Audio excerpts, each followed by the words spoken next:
Hello friends, this is Neha and welcome to our channel teaching exams. Friends, आज के video में हम बात करेंगे सीटेट फरवरी 2016 के ईवीएस के 30 क्वेश्चंस की, जो कि होंगे प्राइमरी लेवल के।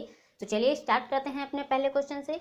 हमारा पहला क्वेश्चन है, निम्नलिखित में से कौन सा कथन आकलन प्रक्रियाओं के विषय में सबसे कम उपयुक्त है? नंबर 1, बच्चे का निजी विवरण और व्यक्तिगत पृष्ठपोषण यानी फीडबैक देना वांछनीय अभ्यास है। नंबर 2, सीखने के संकेतकों और उप संकेतकों की सूची बनाना रिपोर्टिंग को अधिक विस्तृत बनाता है। नंबर 3, ठीक, अच्छा और बहुत अच्छा जैसी टिप्पणियां बच्चे के सीखने के बारे में एक समझ प्रदान करती हैं। नंबर 4, बच्चों के पोर्टफोलियो में केवल उनके सबसे बेहतर कार्य न होकर सभी तरह के कार्य होने चाहिए।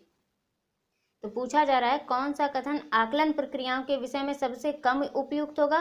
तो ऑप्शन नंबर 1 सही होगा। बच्चे का निजी विवरण और व्यक्तिगत पृष्ठपोषण यानी फीडबैक देना वांछनीय अभ्यास है।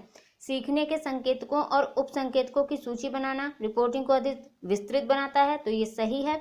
ठीक, अच्छा, बहुत अच्छा जैसी टिप्पणियां बच्चे के सीखने के बारे में एक समझ प्रदान करती हैं, सही है। बच्चों के पोर्टफोलियो में केवल उनके सबसे बेहतर कार्य न रखकर सभी तरह के कार्य होने चाहिए, तो ये भी सही है। और पूछा जा रहा है सबसे कम उपयुक्त क्या होगा आकलन प्रक्रियाओं के विषय में? तो बच्चे का निजी विवरण और व्यक्तिगत पृष्ठपोषण यानी फीडबैक देना वांछनीय अभ्यास है। हमारा अगला क्वेश्चन है, दिए गए प्रश्न को ध्यान से पढ़िए। क्या आपने अपने घर या स्कूल के आसपास जानवर देखे हैं जिनके छोटे बच्चे हैं? अपनी नोटबुक में उनके नाम लिखिए। इस प्रश्न के माध्यम से किस प्रक्रमण कौशल का आकलन किया गया है? नंबर 1, वर्गीकरण एवं चर्चा। नंबर 2, परिकल्पना एवं प्रयोग करना। नंबर 3, न्याय के लिए सरोकार। नंबर 4, अवलोकन एवं रिकॉर्डिंग। प्रक्रमण का मतलब होता है प्रोसेसिंग से। तो क्या आपने अपने घर या स्कूल के आसपास जानवर देखे हैं जिनके छोटे बच्चे हैं? तो ये क्या प्रदर्शित कर रहा है? यानी बच्चे जब अपने घर के या स्कूल के आसपास जानवर देखेंगे जिनके छोटे बच्चे होंगे तो वो क्या कर रहे होंगे? अवलोकन। और अपनी नोटबुक में उनका नाम लिखिए, यानी क्या कर रहे होंगे वो? रिकॉर्डिंग। तो ऑप्शन नंबर 4 सही हो जाता है, अवलोकन एवं रिकॉर्डिंग। इस प्रक्रमण कौशल का आकलन किया गया है अवलोकन एवं रिकॉर्डिंग का। हमारा अगला क्वेश्चन है, पर्यावरण अध्ययन की अंतः विषय प्रकृति पर्यावरणीय मुद्दों को किसके द्वारा संबोधित करती है? नंबर 1, विज्ञान और सामाजिक विज्ञान की विषय वस्तु और पद्धति के प्रयोग। नंबर 2, सामाजिक विज्ञान और पर्यावरण शिक्षा की विषय वस्तु और पद्धति के प्रयोग। नंबर 3, विज्ञान की विषय वस्तु और पद्धति के प्रयोग। नंबर 4, विज्ञान, सामाजिक विज्ञान और पर्यावरण शिक्षा की विषय वस्तु और पद्धति के प्रयोग। तो पर्यावरण अध्ययन की अंतः विषय प्रकृति पर्यावरणीय मुद्दों को किसके द्वारा संबोधित करती है? तो ऑप्शन 4 सही हो जाएगा, विज्ञान, सामाजिक विज्ञान और पर्यावरण शिक्षा की विषय वस्तु और पद्धति के प्रयोग। हमारा अगला क्वेश्चन है, कक्षा 5A के शिक्षक एक सवाल देते हैं। पहला, पेड़ों के 5 लाभ लिखिए। जबकि कक्षा 5B के शिक्षक निम्न सवाल देते हैं, क्या होगा अगर धरती पर कोई पेड़ ना हो? तो इन सवालों की प्रकृति कैसी है? नंबर 1, बंद अंत वाला अभिसारी है और दूसरा मुक्त अंत वाला अपसारी है। नंबर 2, पहला मुक्त अंत वाला अभिसारी है और दूसरा बंद अंत वाला अपसारी है। नंबर 3, एक मुक्त अंत वाला अपसारी है और दूसरा बंद अंत वाला अभिसारी है। नंबर 4, एक बंद अंत वाला अपसारी है और दूसरा मुक्त अंत वाला अभिसारी है। तो बंद अंत वाले क्वेश्चन होते कैसे हैं? जिनके उत्तर सीमित होते हैं वो कहलाते हैं क्लोज एंडेड क्वेश्चन। ठीक है, क्लोज एंडेड क्वेश्चन। ठीक है, यानी कि बंद अंत वाले प्रश्न। तो पेड़ों के 5 लाभ लिखिए, यानी कि उन्होंने उत्तर की एक सीमा दे दी है कि हमें 5 लाभ लिखने हैं। लेकिन कक्षा 5B के शिक्षक सवाल देते हैं कि क्या होगा अगर धरती पर कोई पेड़ ना हो। इसमें बच्चे स्वतंत्र हैं अपने विचारों को प्रकट करने के लिए, इसमें बच्चे स्वतंत्र हैं अपनी अपनी अभिव्यक्ति करने के लिए। तो क्या होगा? जो पहला ऑप्शन है, यानी कि जो पहला पॉइंट है 5A शिक्षक ने जो सवाल दिया है उसमें क्या होगा? ये बंद अंत वाला प्रश्न होगा। क्यों? क्योंकि इसमें सीमित पाँच बताए ना, पेड़ों के 5 लाभ लिखिए, तो ये सीमित जवाब हो गया। लेकिन कक्षा 5B के शिक्षक ने जो प्रश्न किया है उसमें बच्चे जवाब असीमित दे सकते हैं, स्वतंत्र होते हैं अपने जवाब देने के लिए। तो पहला होगा क्लोज एंडेड क्वेश्चन और दूसरा होगा ओपन एंडेड क्वेश्चन, यानी कि खुला अंत वाला प्रश्न। तो ऑप्शन नंबर हमारा सही हो जाएगा यहाँ पर 1। पहला बंद अंत वाला प्रश्न है, अभिसारी है, और दूसरा मुक्त अंत वाला प्रश्न है, यानी कि अपसारी है। हमारा अगला क्वेश्चन है, कक्षा 1 में पर्यावरण अध्ययन में शिक्षार्थियों के आकलन के बारे में निम्नलिखित में से कौन से कथन सत्य हैं? नंबर 1, मौखिक परीक्षाएं क्योंकि हो सकता है कि बच्चे लिखने में सक्षम ना हो। नंबर 2, ड्राइंग क्योंकि बच्चों को इसमें आनंद आता है। नंबर 3, शिक्षकों को अवलोकन और रिकॉर्डिंग। नंबर 4, किसी को ना रोके नीति को ध्यान में रखते हुए आकलन की कोई आवश्यकता नहीं है। तो हमें बताना है कक्षा 1 में पर्यावरण अध्ययन में शिक्षार्थियों के आकलन के बारे में निम्नलिखित में से कौन से कथन सत्य हैं। तो मौखिक परीक्षाएं, क्योंकि हो सकता है कि बच्चे लिखने में सक्षम ना हो, ठीक है, क्योंकि कक्षा 1 की बात हो रही है तो ये सही हो सकता है। ड्राइंग, क्योंकि बच्चों को इसमें आनंद आता है तो ये भी सही है। शिक्षकों को अवलोकन और रिकॉर्डिंग करना चाहिए, ये भी सही है। किसी को ना रोके नीति को ध्यान में रखते हुए आकलन की कोई आवश्यकता नहीं, तो ये गलत होगा। तो पॉइंट 1, 2 और 3 हमारे सही हो जाते हैं, तो ऑप्शन नंबर 1 सही होगा। हमारा अगला क्वेश्चन है, कक्षा 5 की शिक्षिका एक एल्यूमिनियम फॉइल लेती हैं और पानी में डाल देती हैं एवं दिखाती हैं कि वह ऊपर तैरता है। फिर वह फॉइल को मोड़कर जोर से दबाती हैं या निचोड़ती हैं और फिर पानी में डाल देती हैं तथा शिक्षार्थियों को दिखाती हैं कि वह डूबता है। बाद में वह शिक्षार्थियों को यह सोचने तथा कारण देने के लिए कहती हैं कि ऐसा क्यों हुआ। इस प्रश्न का उत्तर देने में निम्नलिखित में से कौन से प्रक्रमण कौशल का प्रयोग किया जाएगा। तो नंबर 1 परिकल्पना का, नंबर 2 वर्गीकरण का, नंबर 3 अवलोकन का, नंबर 4 मापन का। तो ऑप्शन नंबर 1 सही हो जाएगा, परिकल्पना। क्यों? क्योंकि सारी प्रक्रिया शिक्षिका कर रही है और बाद में वह शिक्षार्थियों को यह सोचने और कारण देने के लिए कहती है कि ऐसा क्यों हुआ। पर्यावरण अध्ययन के शिक्षा शास्त्र के संदर्भ में सिवाय किसके निम्नलिखित सभी वांछनीय अभ्यास हैं। नंबर 1 आलोचनात्मक चिंतन और समस्या समाधान के लिए क्षमता संवर्धन करने, नंबर 2 बच्चे की अस्मिता यानी व्यक्तित्व का पोषण करने, नंबर 3 वास्तविक अवलोकन के स्थान पर पाठ्य पुस्तकीय ज्ञान की श्रेष्ठता को स्वीकार करने, या फिर नंबर 4 पाठ्य वस्तुओं और संदर्भों की बहुलता को बढ़ावा देने। तो पूछा जा रहा है कि किसके सिवाय पर्यावरण अध्ययन के शिक्षा शास्त्र के संदर्भ में किसके सिवाय निम्नलिखित सभी वांछनीय अभ्यास हैं। तो आलोचनात्मक चिंतन और समस्या समाधान के लिए क्षमता संवर्धन करने, तो ये सही है। बच्चे की अस्मिता यानी व्यक्तित्व का पोषण करने, तो ये सही है। वास्तविक अवलोकन के स्थान पर पाठ्य पुस्तकीय ज्ञान की श्रेष्ठता को स्वीकार करने, वास्तविक अवलोकन के स्थान पर पाठ्य पुस्तक को हम वास्तविक अवलोकन के स्थान पर स्वीकार नहीं कर सकते, तो ऑप्शन नंबर 3 हमारा गलत हो जाएगा। पाठ्य वस्तुओं और संदर्भों की बहुलता को बढ़ावा देने, तो ये भी सही होगा। तो हमें बताना है कि किसके सिवाय, तो ऑप्शन नंबर 3 सही हो जाएगा। वास्तविक अवलोकन के स्थान पर पाठ्य पुस्तकीय ज्ञान की श्रेष्ठता को स्वीकार करना, ये गलत होगा। हमारा अगला क्वेश्चन है, महेश कक्षा 4 के शिक्षक हैं। वे वृक्ष संरक्षण की अवधारणा पर शिक्षार्थियों को संवेदनशील बनाने के लिए योजना बनाते हैं। निम्नलिखित में से कौन सी एक गतिविधि इस उद्देश्य के लिए सर्वाधिक उपयुक्त है। नंबर 1 वाद विवाद प्रतियोगिता का आयोजन करना, नंबर 2 एक पौधे को अपनाने और उसका पोषण करने के लिए प्रत्येक शिक्षार्थी को अभिप्रेरित करना, नंबर 3 पोस्टर प्रतियोगिता में हिस्सा लेने के लिए शिक्षार्थियों को प्रोत्साहित करना, नंबर 4 समूह चर्चा के लिए शिक्षार्थियों के समूह बनाना। तो वृक्ष संरक्षण की अवधारणा पर शिक्षार्थियों को संवेदनशील बनाने के लिए सबसे सर्वाधिक उपयुक्त गतिविधि होगी एक पौधे को अपनाने और उसका पोषण करने के लिए प्रत्येक शिक्षार्थी को अभिप्रेरित करना। ऑप्शन नंबर 2 हमारा सही हो जाएगा। हमारा अगला क्वेश्चन है, पर्यावरण अध्ययन में बच्चे शिल्पकला और चित्रकला को समूह में सीखना विशेष रूप से पसंद करते हैं क्योंकि नंबर 1 यह सहपाठी अधिगम को बढ़ावा देता है, नंबर 2 यह सामाजिक अधिगम को बेहतर बनाता है, नंबर 3 जब बच्चों की सृजनात्मकता की प्रशंसा की जाती है तो वे खुश होते हैं व उसके प्रति प्रेरित भी होते हैं, नंबर 4 यह कक्षा में अनुशासन को बढ़ाता है। तो सही विकल्प चुनना है। तो पर्यावरण अध्ययन में बच्चे शिल्पकला और चित्रकला को समूह में सीखना विशेष रूप से पसंद करते हैं क्योंकि यह सहपाठी अधिगम को बढ़ावा देता है, सही है। यह सामाजिक अधिगम को बेहतर बनाता है, सही है। जब बच्चों की सृजनात्मकता की प्रशंसा की जाती है तो वे खुश होते हैं व उसके प्रति प्रेरित भी होते हैं, तो ये भी सही है। यह कक्षा में अनुशासन को बढ़ाता है, तो ये गलत होगा। सहपाठी अधिगम बच्चे जब एक दूसरे के साथ अंतःक्रिया करके एक दूसरे के साथ किसी कार्य को समूह में करते हैं तो उसमें उनकी भागीदारिता सक्रिय होती है, एक दूसरे के विचारों को सुनने, एक दूसरे की गलतियों को सुधारने में सहायता करते हैं, एक दूसरे की मदद करते हैं, तो इससे उनकी नैतिकता का विकास होता है। जब वो समूह में कार्य करते हैं, एक दूसरे की मदद करते हैं, एक दूसरे की बातों को सुनने की क्षमता रखते हैं तथा अपनी बात को एक प्रभावी तरीके से कहने की क्षमता रखते हैं, तो यहाँ पर उनका हो जाता है सामाजिक अधिगम। इसलिए ऑप्शन नंबर 1, 2 और 3 सही हो जाएगा।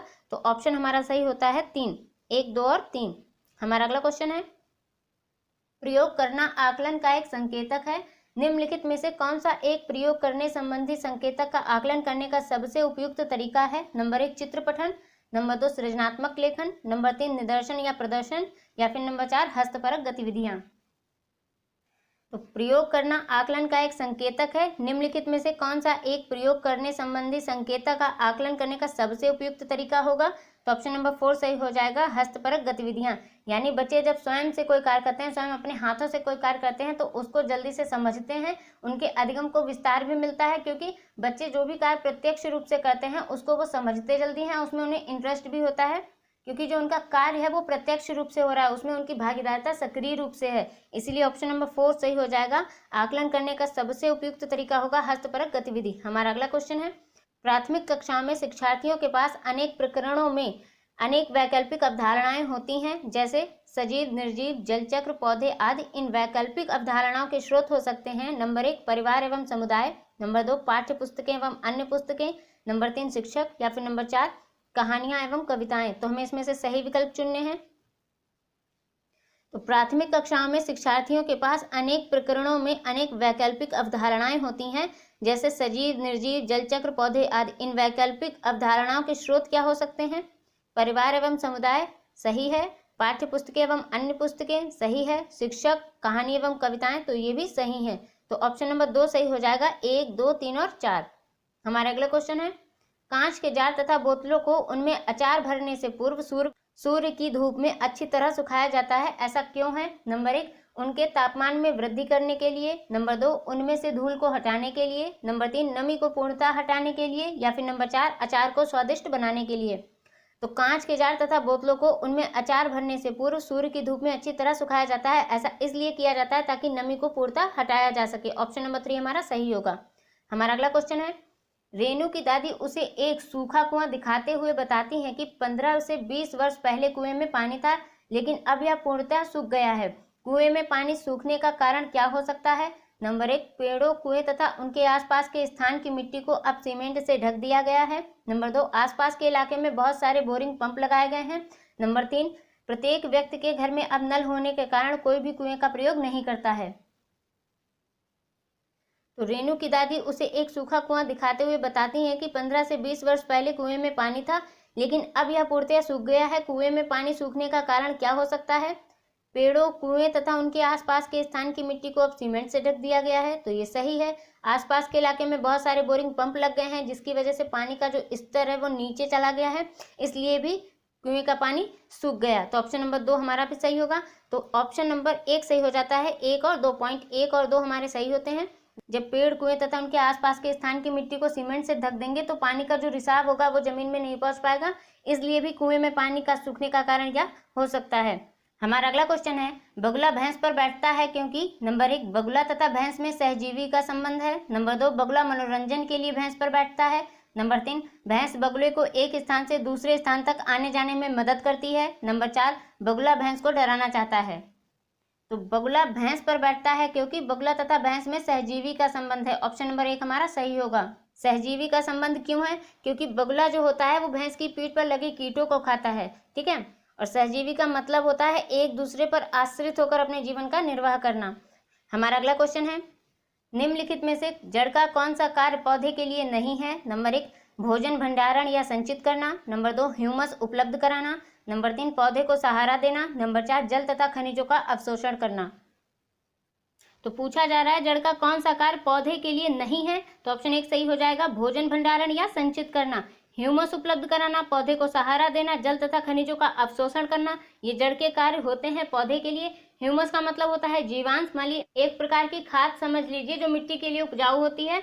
भोजन भंडारण या संचित करना, देखिए प्रत्येक जड़ पौधे के लिए भोजन भंडारण या संचित नहीं करती, शकरकंद जैसी जड़ें करती हैं, लेकिन हर एक जड़ नहीं करती, इसलिए ऑप्शन 1 सही हो जाएगा, भोजन भंडारण या संचित करना। हमारा अगला क्वेश्चन है, कर्णम मल्लेश्वरी के विषय में नीचे दिए गए कथनों पर विचार कीजिए। नंबर 1 वह अंतरराष्ट्रीय ख्याति प्राप्त भारोत्तोलक यानी वेट लिफ्टर है, नंबर 2 वह कर्नाटक की है, नंबर 3 उसने अपने नाम से बहुत रिकॉर्ड बनाए हैं, वह 130 किलोग्राम तक का भार उठा सकती थी, नंबर 4 जब वह 12 वर्ष की थी तभी से वह भार उठाने का अभ्यास करने लगी थी। तो हमें इनमें से सही कथन बताने हैं।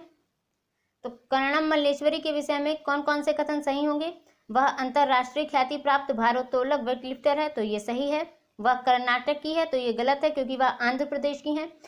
उसने अपने नाम बहुत से रिकॉर्ड बनाए हैं, वह 130 किलोग्राम तक का भार उठा सकती हैं, तो ये भी सही है। जब वह 12 वर्ष की थी तभी से वह भार उठाने का अभ्यास करने लगी थी, तो ये भी सही है। ये आपके एनसीईआरटी के क्वेश्चंस हैं।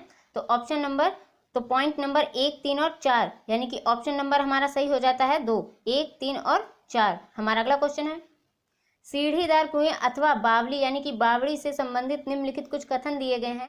नंबर 1, वे जल भंडारण तथा संरक्षण की पारंपरिक व्यवस्था है। नंबर 2, सामुदायिक स्रोत के रूप में उनका प्रयोग होता था।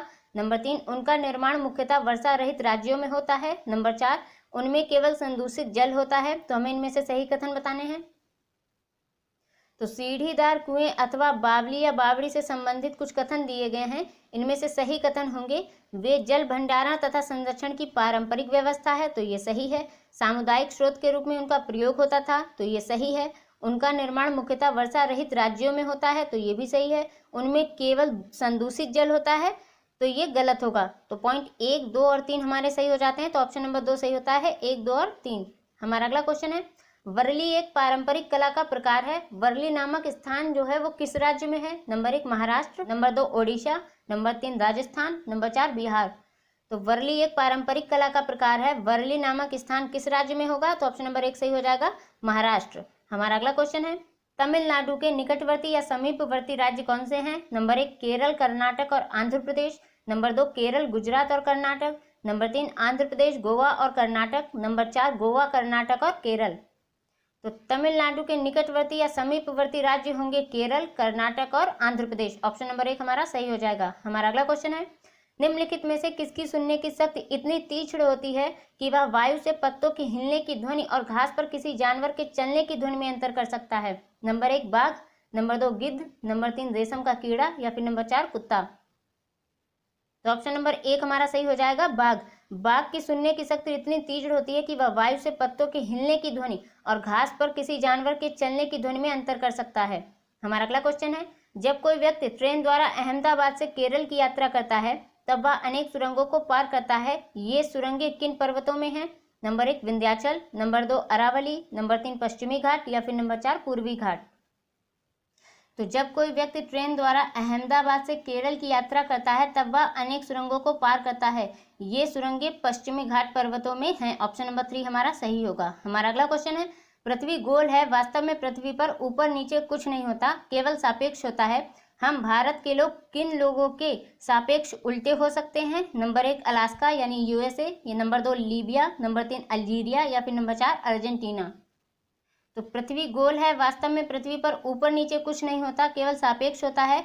हम भारत के लोग अर्जेंटीना के लोगों के सापेक्ष उल्टे हो सकते हैं। तो ऑप्शन नंबर 4 हमारा सही होगा। हमारा अगला क्वेश्चन है, मच्छरों के प्रजनन की रोकथाम के लिए ठहरे पानी पर तेल डालने की सलाह दी जाती है। ऐसा इसलिए है क्योंकि नंबर 1 तेल ऑक्सीजन की आपूर्ति को काट देता है जिससे मच्छरों का प्रजनन थम जाता है। नंबर 2 मच्छरों को तेल द्वारा विकर्षित किया जाता है। नंबर 3 मच्छर तेल द्वारा मर जाते हैं या फिर नंबर 4 मच्छर तेल की परत में फंस जाते हैं।